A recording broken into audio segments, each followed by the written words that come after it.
pro-Duterte, pro-Sara Duterte, at yun ang iniimbestigahan. Pero ang mga tulad nito, na mga kumpanya na ang negosyo nila ay gumagamit ng mga program para sirain ang pangalan ng isang tao, ay hindi man lang kahit isang beses tinawag doon sa TRICOM na investigation ng House of Representatives. So yan, nagpapakita na itong lahat ay ano lang talaga, politika at harassment sa mga kalaban sa politika ng administrasyon. Do you intend to file cases against that company? Comment lang po dun, they are asking your comment regarding dun sa report ng OpenAI, the mother company of ChatGPT, that the PR firm of the son of Yossi Tanco, a billionaire, is behind the anti-Sara Duterte post online using ChatGPT platform. Your comment, ma'am. Oo.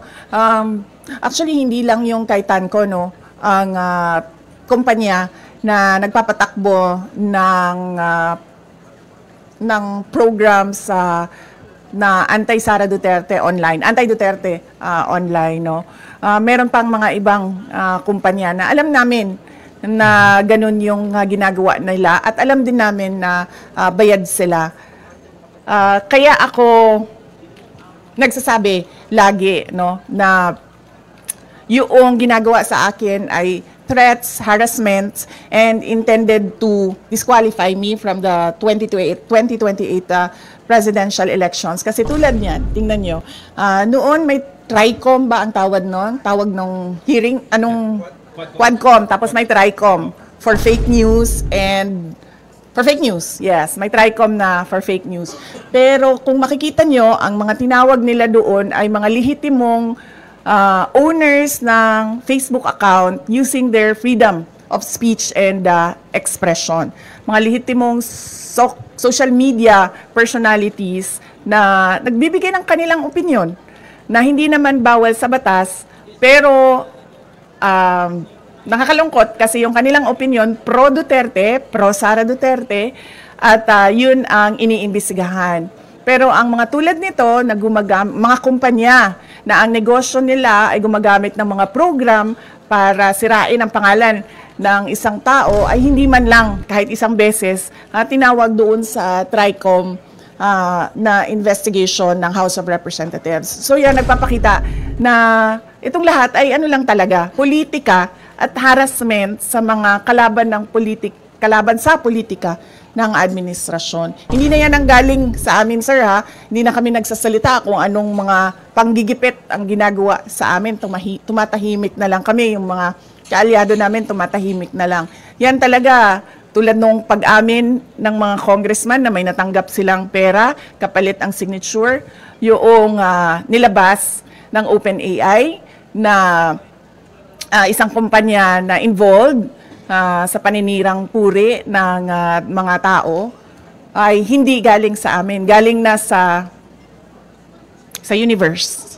So, para lang ipakita sa mga tao na kung anong ginagawa ng administrasyon. Puro politika, walang trabaho. At ngayon gusto pang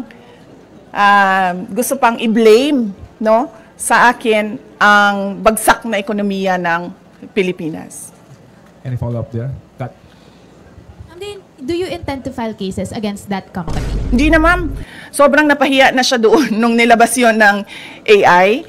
I mean, nasaan na yung credibility mo as a service provider nung sinabi na ganyan yung negosyo mo. So, ano pang point na kasuhan ko siya? Nakakahiya na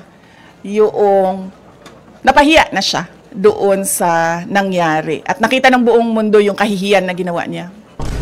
Just speaking of AI, meron pong video ngayon na shinare daw si Senator Bato and si Vice Mayor Baste claiming na it's an artificial intelligence generated AI in support of you. Your comment po doon sa nangyaring pag-share daw po di umano nung AI generated video? Wala namang problema siguro sa pag-share ng AI video in support of sa akin. Basta hindi ginagawang negosyo. Kumbaga, if I were a social media I were a social media account owner and gagawa ako ng AI to support a certain personality, walang problema doon kasi hindi ko naman siya ginagawang negosyo eh. Hindi ko naman binibenta sa mga tao yung produkto ko eh.